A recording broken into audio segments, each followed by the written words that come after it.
Mas eu quero saudá-los com a graça e a paz do nosso Senhor e Salvador Jesus Cristo. Amém. Para mim é uma alegria muito grande vir aqui. Eu já tive em outra oportunidade participando da celebração dos 30 anos da nossa igreja aqui. E louvo ao Senhor por perceber que esse tem sido de fato um motivo de alegria que vem acompanhando os irmãos no curso desse ano. Nossa oração é para que siga sendo assim. E nós celebremos em cada oportunidade tudo aquilo que o Senhor Deus vem fazendo na nossa história. Nós precisamos lembrar isso e render ao Senhor graças ao seu nome sempre. E eu quero convidá-lo para abrir a sua Bíblia no livro do profeta Abacuque, no capítulo 3. Esse é um texto muito conhecido dos irmãos, obviamente, mas sempre que nós voltamos a alguma porção das Escrituras Sagradas para refletir sobre ele, há algo precioso ali, que precisa ser entendido, experimentado, vivido, e é por isso que nós retornamos nessa noite a essa passagem das Escrituras Sagradas, Abacuque, capítulo 3, a oração de Abacuque. Convido, portanto, os irmãos a acompanharem a leitura que eu farei desse texto da palavra do Senhor.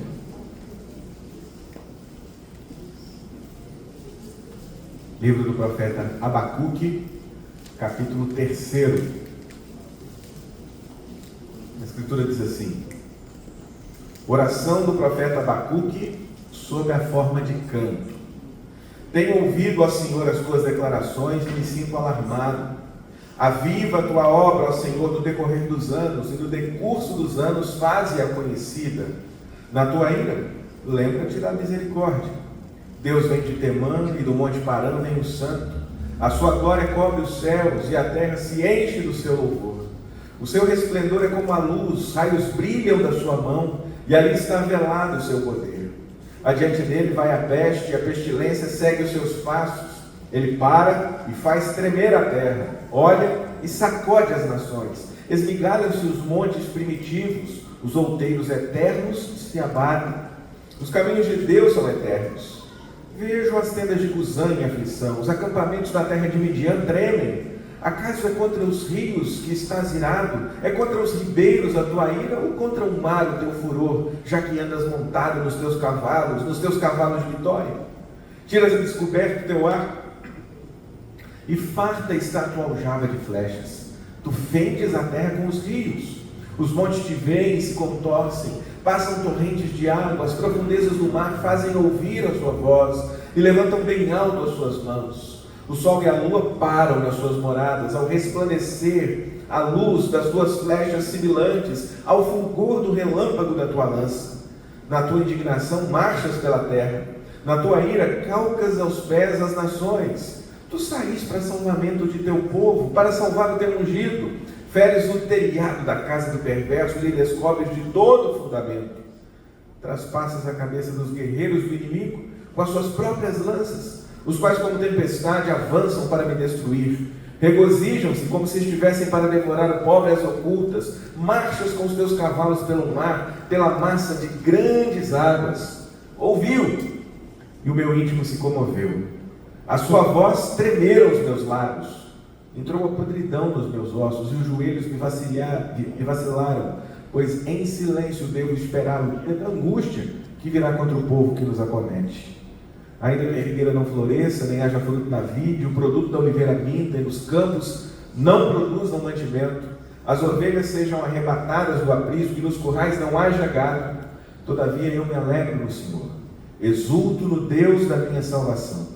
O Senhor Deus é a minha fortaleza, e faz os meus pés como os da corça, e me faz andar altaneiramente. O Pai, a tua palavra está aberta diante de nós nesse momento, e suplicamos a direção e a iluminação do teu Espírito Santo, para que possamos compreendê-lo e guardá-lo em nossos corações, ó Pai. Dirige-nos agora, nós pedimos assim no nome precioso de Jesus Cristo. Amém. Amém. Irmãos, esse é o texto que nós vamos meditar, e ele vai nos conduzir, portanto, durante todo o momento que nós estivermos juntos aqui falando sobre as Escrituras Sagradas. Mas, recentemente, irmãos, um grande terremoto abalou a Rússia, e eu creio que alguns devem se lembrar disso, porque foi amplamente veiculado, por diversas mídias aí. Esse tremor, ele foi, segundo alguns órgãos que acompanham esse tipo de evento, um dos maiores, se não o maior da história daquele país. E é interessante nós observarmos que terremotos, por exemplo, sempre causam grandes e graves problemas. Muitos de nós ainda se lembram daquilo que aconteceu na Indonésia, quando um tsunami ceifou a vida de 200 mil pessoas. É um número que a gente fica até procurando conferir para saber se é exatamente isso, mas cerca de 200 mil pessoas tiveram suas vidas ceifadas por aquele tsunami. É claro que essas forças da natureza são impressionantes, é claro que essas coisas chamam a nossa atenção. Nós, por outro lado, damos graças, porque aqui no nosso país isso não acontece de uma forma tão intensa assim, embora recentemente nós tivemos notícias de tremores de terra aqui próximo de nós em Belo Horizonte, a ventania que aconteceu na última semana. Nós ficamos de fato impressionados quando percebemos a força da natureza diante de nós. Mas por mais impressionantes que sejam essas coisas que eu citei agora aqui, terremotos, tsunamis, tornados, coisas desse tipo, nada pode ser comparado à marcha de Deus, quando Ele, com um propósito, quer transformar a vida do seu povo. Deus, obviamente, é poderoso e a voz dele, conforme declaram as Escrituras Sagradas, faz tremer a terra.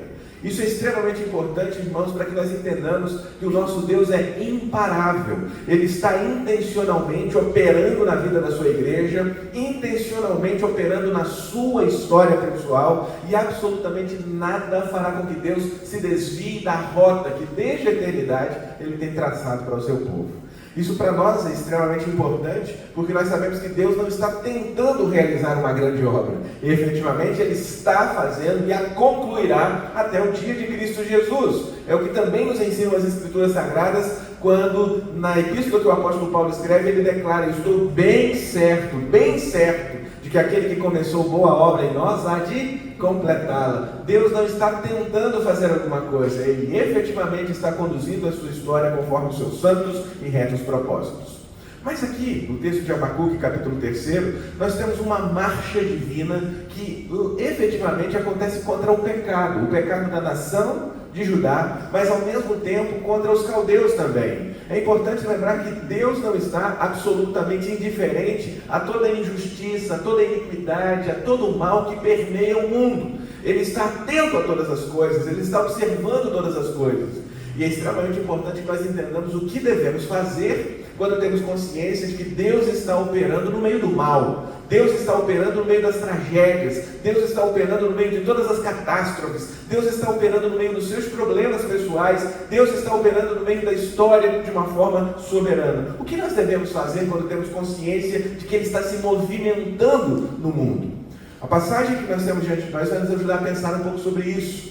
E é especialmente importante, irmãos, que nós consideremos o contexto de Abacuque para entendermos que marcha é essa. Que ação divina é essa, que nos faz tremer diante de um Deus tão poderoso, mas ao mesmo tempo descansar no fato de que Ele está realizando uma grande obra na vida da sua igreja. Isso é importante, obviamente, para a Igreja Presbiteriana de Manaim. Afinal de contas, nós estamos celebrando a história, e ninguém celebra a história sem pensar nos caminhos que devem ser percorridos ainda.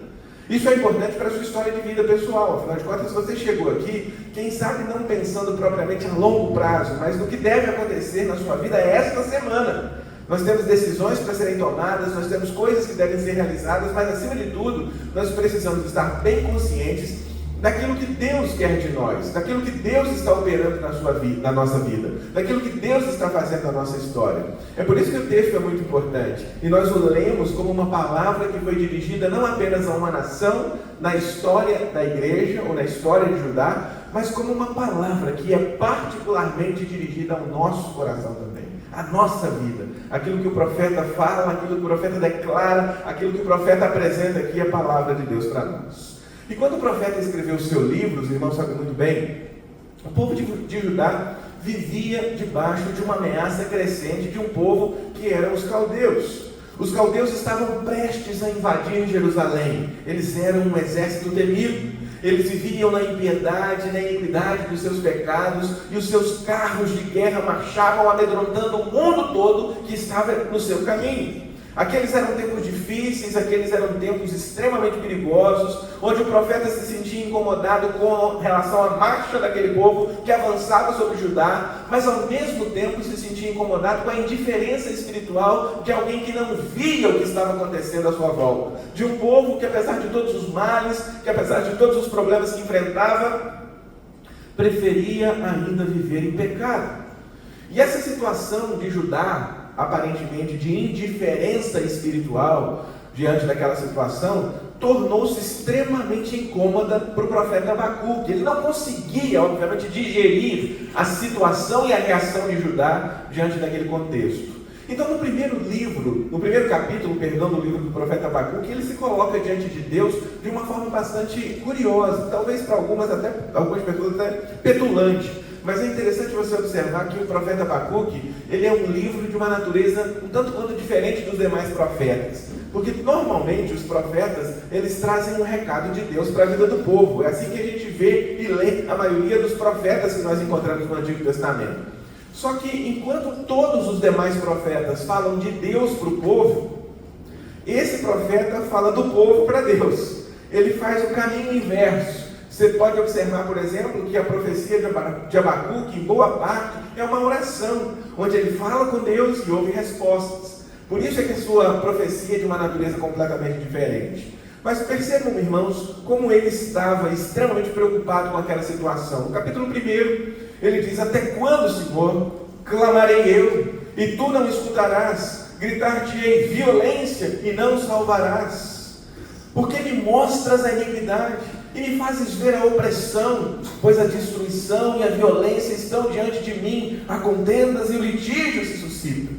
Ele não estava, obviamente, falando aqui sobre os caldeus, que vinham, às vezes, injustamente, subjugando os povos. O que ele, de fato, se preocupava era com a situação espiritual de Judá. Deus, nós andamos aqui pelo meio do nosso povo, nós andamos aqui junto de Judá, e o que nós observamos é uma completa indiferença espiritual. O Senhor me faz ver essas coisas. O Senhor me mostra isso que está acontecendo aqui. E aí eu clamo ao Senhor por uma ação poderosa, transformadora de Judá, e o Senhor não vai fazer nada. Até quando, Senhor, eu vou clamar e o Senhor não vai me escutar? Até quando eu vou gritar violência e o Senhor não vai me salvar?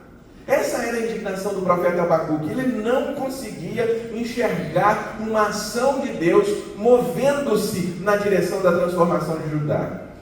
Mas aí, há uma primeira resposta que o Senhor Deus oferece ao profeta, e é muito interessante, quando Deus começa a dizer assim: vede entre as nações, olhai, maravilhai-vos e desvaneceis, é o versículo 5 do capítulo 1, porque realizo em vossos dias obra tal, que vós não crereis quando vos for contado. Ou seja, o profeta, o Abacuque, você acha que eu estou em silêncio? Você acha que eu não estou observando? Você acha que eu não estou agindo? Você acha que eu não estou fazendo nada? Eu vou te chamar a atenção aqui para um aspecto muito interessante. Levanta os olhos, vede entre as nações. Era como se, de certa forma, Deus estivesse dizendo assim para o profeta Abacuque: você está olhando para a nação de Judá, você está olhando aqui para o povo, e como seus olhos estão totalmente dirigidos para o seu problema, para o problema de Judá, você não consegue perceber que eu continuo governando o mundo inteiro. Eu continuo governando todas as coisas, eu continuo realizando uma grande obra.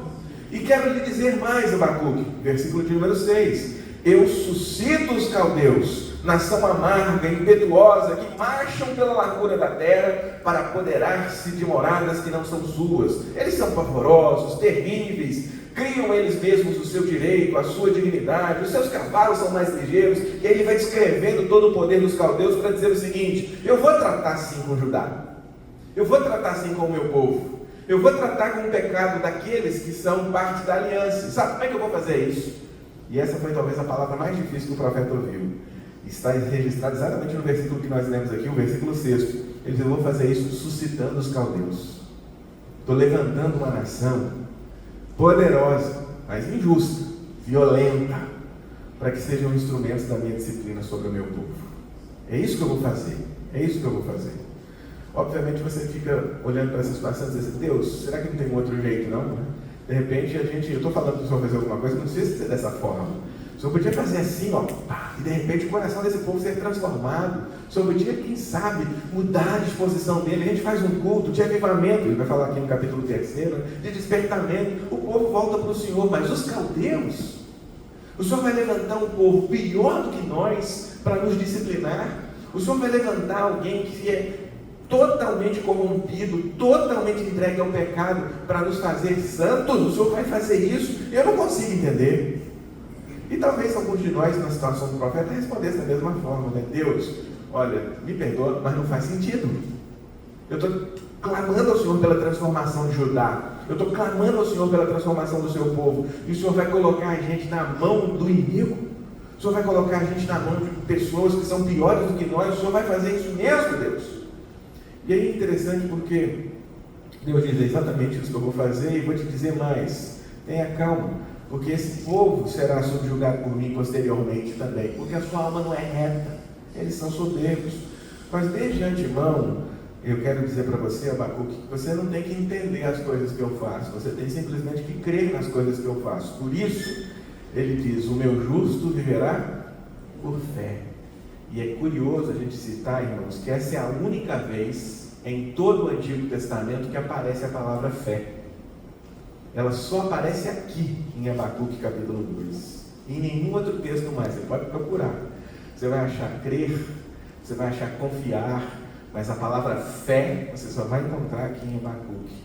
Quando Deus, desafiando tudo aquilo que estava no coração do profeta, diz que o justo viveria pela sua fé.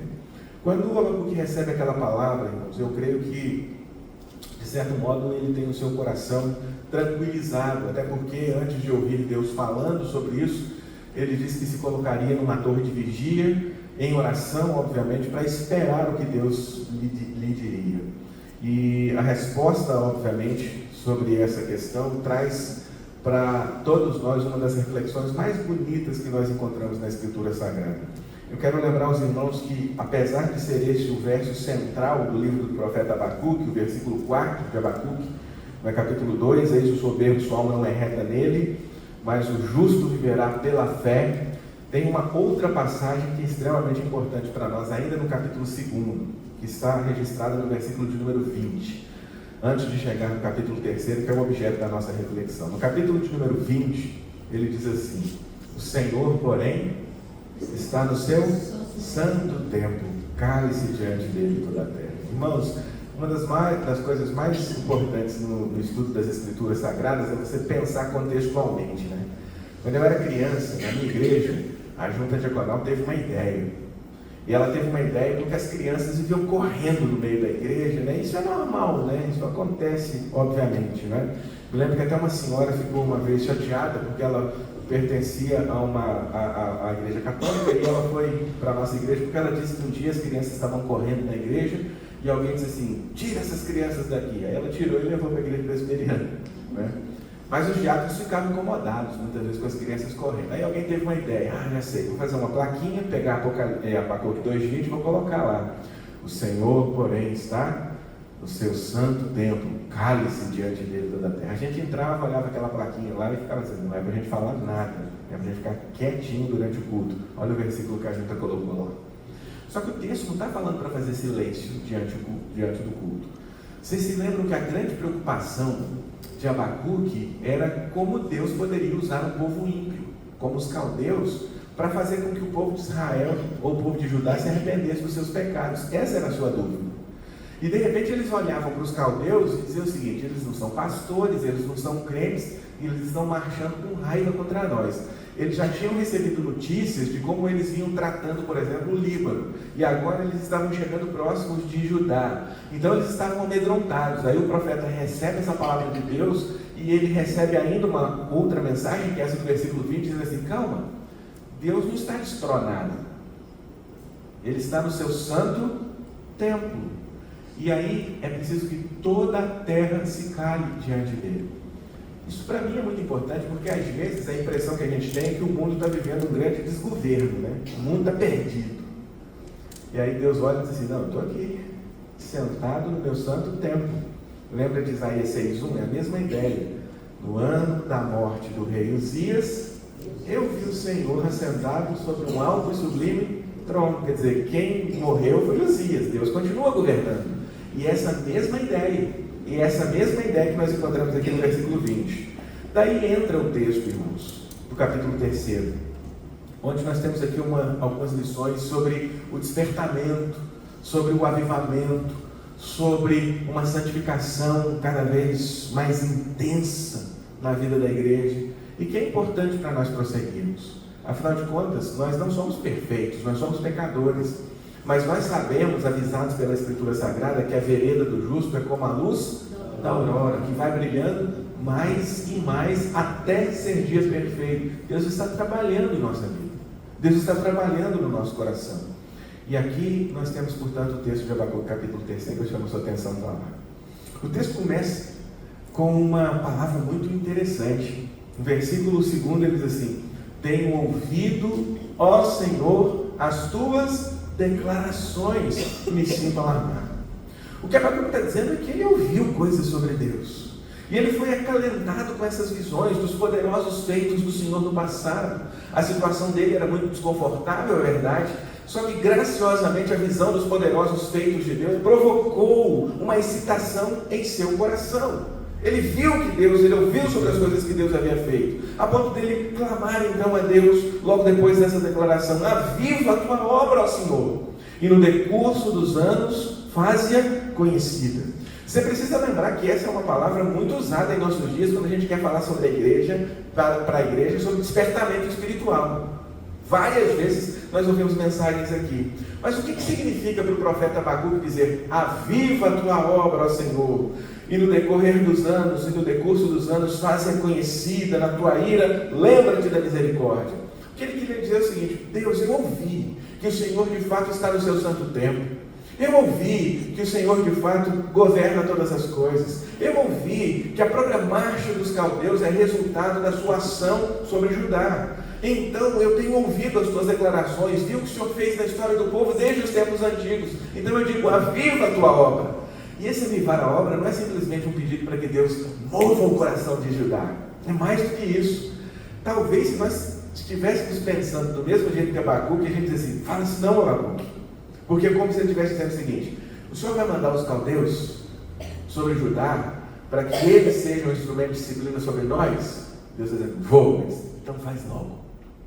Faz logo, Deus. Aviva a tua obra. O que nós queremos é que, se este for o instrumento usado pelo Senhor para promover transformação na nossa vida, faz logo. Aviva a tua obra, Senhor. E ele diz mais, e é extremamente importante nós observarmos isso: mas quando o Senhor fizer, com ira, por causa dos nossos pecados, lembra-te da tua misericórdia. Irmãos, isso é muito interessante. É muito interessante. O pedido para que haja um avivamento é mais do que simplesmente um pedido para que haja um despertamento. O que o profeta pede é que Deus use todos os instrumentos que estão à disposição das suas mãos para fazer com que o seu povo retorne em santidade a Deus. E aí, quando eu olho para esse texto, eu entendo que a primeira lição que nós temos aqui, que é muito preciosa, é que nós devemos clamar ao Senhor para que Ele se mova em direção à transformação da nossa vida, para que Ele se mova em direção à transformação da sua igreja. Irmãos, nós vivemos tempos maus, nós vivemos tempos difíceis, nós vivemos tempos de esfriamento na fé, nós vivemos tempos onde muitas vezes encontramos pessoas agasalhando em seu coração pecados de estimação, pessoas que não querem viver de maneira santa, pessoas que não querem viver de maneira reta. Vivemos tempos complicados, os irmãos sabem disso. E quando olhamos para essa expressão do profeta, ele está dizendo: mas o mais importante é que nós precisamos entender que Deus pode usar diversos instrumentos para nos despertar. De repente perseguições, de repente tribulações, de repente enfermidades, mas absolutamente nada disso deve abalar a nossa fé, nada disso deve abalar a nossa confiança, porque nós devemos entender, irmãos, que a maior obra que Deus está operando na nossa vida é a transformação do nosso coração, tornando-nos parecidos com o Senhor Jesus. Você pode entender que de repente veio para a igreja para experimentar uma grande felicidade. E de fato Jesus é alegria, a gente canta isso. Mas é extremamente importante que você se lembre que o mais fundamental não é que você seja feliz. Esse é o espírito do nosso mundo. Esse é o espírito dos nossos dias. Eu me lembro que tinha uma grande rede, de lojas que tinha como slogan exatamente essa frase, e ela terminava, fazia as propagandas para você comprar lá na TV em 48 prestações, e aí vinha alguém e dizia assim: vem ser feliz. Não precisa dizer o nome da loja. Vem ser feliz. Mas o que é felicidade? É você se endividar em 48 vezes, fica absolutamente feliz quando você finaliza a compra, mas no exato momento em que você liga a televisão em casa, você lembra que tem ainda mais 2 anos de carrinho para pagar. Uma tristeza, na verdade, aqui, uma tristeza. Mas, de repente, o que essa propaganda está ensinando para a gente é que o grande objetivo da vida é ter prazer. O grande objetivo da vida é ter prazer. Isso está estampado em todas as programações que você assiste na TV, nas mídias sociais. O grande objetivo da vida é ter prazer. Imagina um adolescente olhando no Instagram e vendo um jovem que ontem não era nada, hoje andando de Lamborghini ou Ferrari. No Instagram, ele vai entender que a vida é feita para se ter prazer. Mas Deus está mais interessado, irmãos, na nossa santidade do que na nossa felicidade, viu? Deus está mais interessado na nossa santidade do que na nossa felicidade. Pode ser que muitas vezes Deus até comprometa a nossa felicidade por um tempo, até que nós sejamos conformados à imagem de seu Filho Jesus Cristo. O que ele está dizendo aqui em Abacuque? Aviva a tua obra. Ele está dizendo: Deus, se for para o nosso bem, que esse povo venha logo. Se for para que nós sejamos transformados, que esse povo venha logo. Porque o que nós queremos é que o Senhor de fato transforme o nosso coração. Então eu posso orar e pedir isso, irmãos. Porque uma vida feliz, como o mundo prega, é uma vida de ilusão. Ela não se sustenta em muito tempo. A gente sabe que problemas nós vamos enfrentar em diversos momentos da nossa caminhada, em diversos momentos da nossa história. Mas o mais importante é que nós tenhamos mais de Cristo em nós. É que sejamos mais parecidos com o Senhor da nossa vida. Depois que ele fala isso, nós precisamos clamar a Deus: aviva a tua obra, mas tenha misericórdia de nós, ou seja, faz o que o Senhor tem que fazer até que nós sejamos transformados. Ele diz que, em segundo lugar, quando Deus marcha contra o pecado, quando Deus marcha na direção da sua igreja para transformá-la, é preciso que nós reconheçamos que Ele é grandioso, que Ele é invencível e que Ele é poderoso. O texto ensina isso para nós a partir do versículo 3. E isso é extremamente importante para nós. O corpo do hino mostra o profeta clamando pela marcha do Senhor, mas mostra o profeta reconhecendo que esse Deus que vem ao encontro da sua igreja é um Deus de poder. O primeiro motivo que nós encontramos aqui para reconhecer, para perceber essa grandiosidade de Deus, está entre o verso 3 e o verso 7. Nessa sessão, as colocações do profeta nos levam a concluir isso. Olha, como Deus é grande. Porque ele diz que a sua glória cobre os céus, a terra se enche do seu louvor. Ele diz que o seu resplendor é como a luz, que raios brilham da sua mão, e ali está revelado o seu poder. Esse Deus esperado pelo profeta e também por nós, ele diz, é grandioso, é um Deus grandioso. Então o profeta se regozija no Senhor e ainda declara que os caminhos de Deus são eternos. Deus é grandioso. E aí ele usa uma expressão bastante curiosa, ainda no versículo 3, dizendo: Deus vem de Temã e Parã. E essas duas expressões, irmãos, Temã e Parã, lembram o período que o povo de Israel caminhou no deserto. E com isso ele quer lembrar que mesmo num lugar improvável como o deserto, Deus revelou grande poder. Ele trouxe água para o povo, ele trouxe comida para o povo, ele trouxe libertação para o povo, ele trouxe provisão para Israel. Mas além de ser um Deus grandioso, ele diz ainda do versículo 8 até o versículo 11 que ele é invencível. Quem é que pode deter a mão do Senhor? O Senhor é visto nesse trecho como aquele que está montado em cavalos, com seus carros de vitória. A aljava dele está farta de flechas. Ele fende os rios. Os montes, quando vem Deus, ele diz, eles se contorcem. O sol e a lua param nas suas moradas, ao fulgor do relâmpago da sua lança. Esse Deus grandioso, então, é visto pelo profeta aflito como um Deus que não pode ser detido. E não há visão mais confortadora do que essa, irmão. Saber que há um Deus marchando na direção da sua igreja que não pode ser vencido. Ele diz, vocês não têm que ter medo dos caldeus.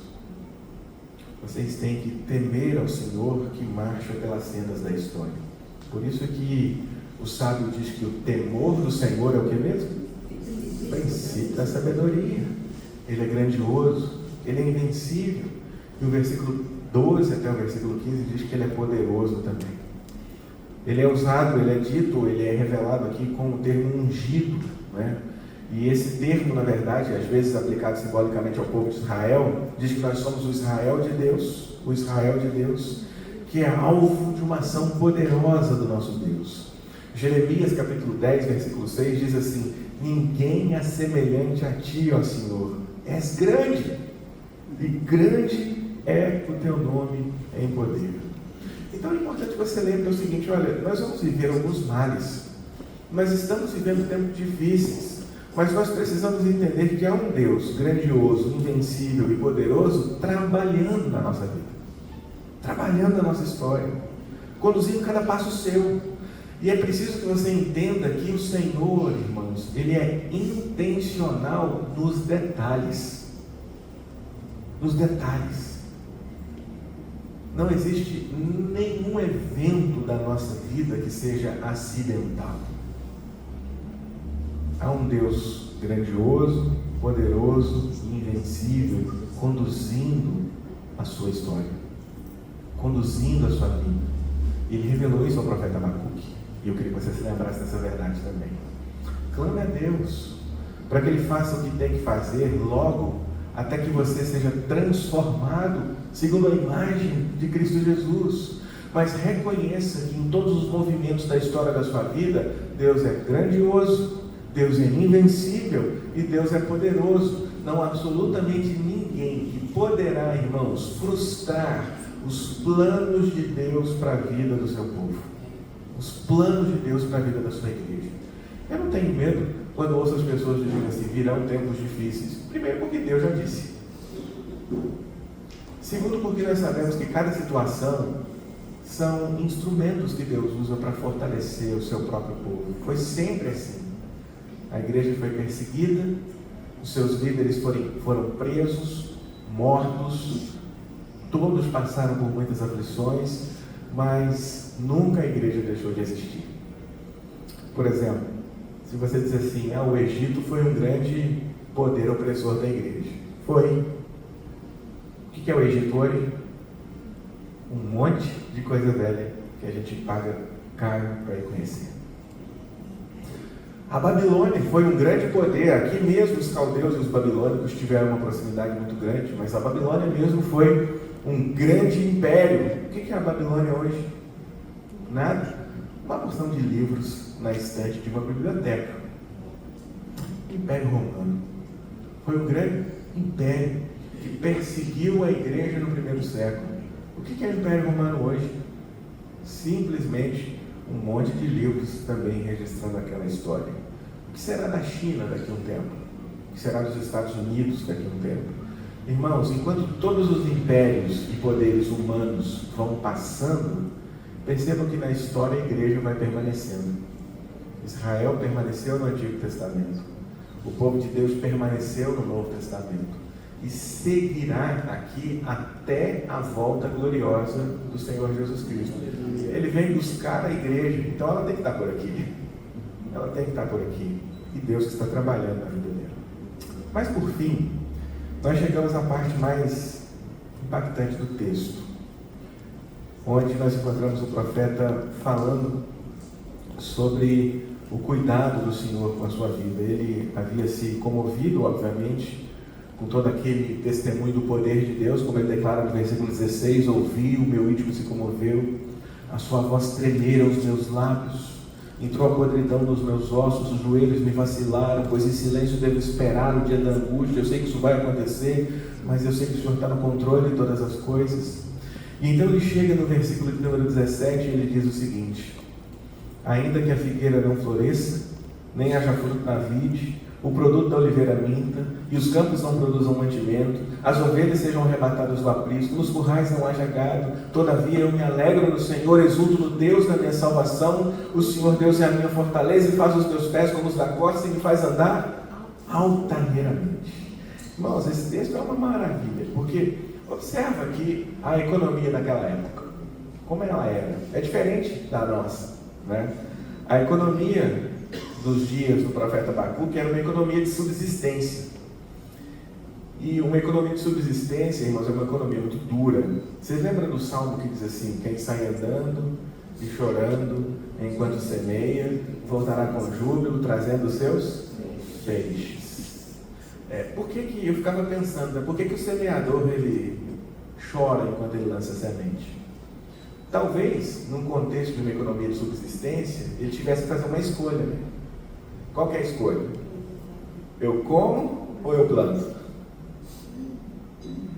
Se eu dou a comida para os meus filhos, eles enchem a barriga agora. Mas daqui, quem é pai e mãe de adolescente sabe muito bem disso, né? Acaba o almoço, ele fica perguntando o que vai ter para o jantar. Imagina só o semeador. Ele lança, ele faz um bolo com o que ele tem, mas à tarde ele diz, já gastei tudo, não tem mais nada. Então eu tenho que fazer uma difícil escolha, o meu plantado. Só que é difícil você lançar a semente enquanto seu filho está com fome. Então ele lança a semente, na fé de que no tempo próprio ela vai produzir. E produzindo muito, ele tenha mais comida, não só para uma vez, mas para diversas outras oportunidades. Por isso ele sai andando e chorando enquanto semeia. Mas só que quando ele volta com os feixes, ele volta com júbilo, porque Deus abençoou a colheita. Aqui numa economia de subsistência, é mais ou menos a mesma ideia, mas um passo de fé ainda maior. Porque ele fala o seguinte, olha, se a figueira não florescer, lancei a semente, não deu certo. Se a figueira não florescer, e se não tiver fruto na vide, se o produto da oliveira mentir, se os campos não produzirem mantimentos, se as ovelhas forem arrebatadas do aprisco, se nos currais não existir gado, o que ele ensina para nós, irmãos, é que a nossa alegria não depende dos recursos dessa vida. A nossa alegria não depende nem mesmo do florescimento da semente. Ele diz no versículo 18, todavia eu me alegro em que mesmo? No Senhor, e exulto no Deus da minha salvação. Nada é mais importante e necessário para a nossa vida do que a graça de Jesus. A gente canta isso, mas nem sempre a gente entende a intensidade disso. Eu gosto muito dos cânticos antigos, e tem um que diz assim, a tua graça é melhor que a vida. Não sei se vocês conhecem esse cântico. A tua graça é melhor que a vida. É uma beleza cantar uma música dessa, mas você está prestando atenção no que você está dizendo? Que a graça é melhor que a vida. Quer dizer então que pode até morrer. É isso mesmo? Paulo falou que no caso dele era, né? Eu prefiro morrer. Porque estar com Cristo é o que mesmo?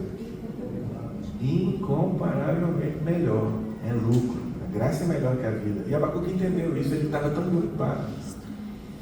Eu não posso depender de absolutamente nada que não seja o Senhor, irmãos. Só que os nossos dias criaram uma geração que é dependente de uma série de coisas. Tem gente que é dependente do trabalho para ser feliz. Tem gente que é dependente de uma boa nota num concurso para ser feliz. Tem gente que é dependente, por exemplo, da saúde para ser feliz. Tendo saúde, nada mais importa. Tem gente que é dependente dos filhos para ser feliz. Eu já vi muita gente dizendo isso, olha, a coisa mais importante para mim são os meus filhos. Crente dizendo isso. Repete não, viu, irmão? Se qualquer coisa, irmãos, for importante para a minha felicidade, e isso não for o Senhor Jesus, eu estou perdido. Porque saúde, filhos, emprego, no curso da história, essas coisas sempre vão e vêm. A única coisa que permanece continuamente ao nosso lado é o Senhor das nossas mãos, é Cristo Jesus. Então, Abacuque está dizendo, de repente os caldeus vão vir, e eles vão arrancar tudo aquilo que nós temos nessa nossa economia de subsistência, o nosso gado, o nosso mantimento, eles vão levar tudo isso. Mas não tem problema, eu me alegro no Senhor e exulto no Deus da minha salvação, porque Ele é a minha fortaleza, porque Ele faz os meus pés como os da costa, me faz andar altaneiramente. A última lição é, confie sempre que o Deus da graça é quem sustenta a nossa vida. Eu não preciso de mais nada a não ser de Jesus. Eu não posso permitir que a minha confiança esteja em nada a não ser no Senhor Jesus. O que eu mais devo desejar nessa vida é que Ele continue operando no meu coração uma transformação bendita, irmãos, até que a beleza de Cristo se veja em mim, até que de fato a imagem dele esteja estampada em mim, até que meu coração seja totalmente renovado pelo Senhor das nossas vidas. A minha palavra é para que nós sigamos como igreja, sempre entendendo isso, que o mais importante é que o Senhor opere uma profunda transformação espiritual no nosso coração. Os tempos são difíceis, nós somos pecadores, por isso é que todo culto a gente tem um momento de contrição. Mas nós cremos que Deus está operando, Deus está transformando, Deus está trabalhando. E isso é o que importa e é o que garante a igreja seguir em triunfo até o dia da volta gloriosa de Jesus. Que Ele nos abençoe, que Ele derrame graça sobre a vida dos meus irmãos, sobre a vida dessa igreja, e que nós sigamos sempre animados, né, pelo fato de termos um Deus que intencionalmente trabalha na nossa história.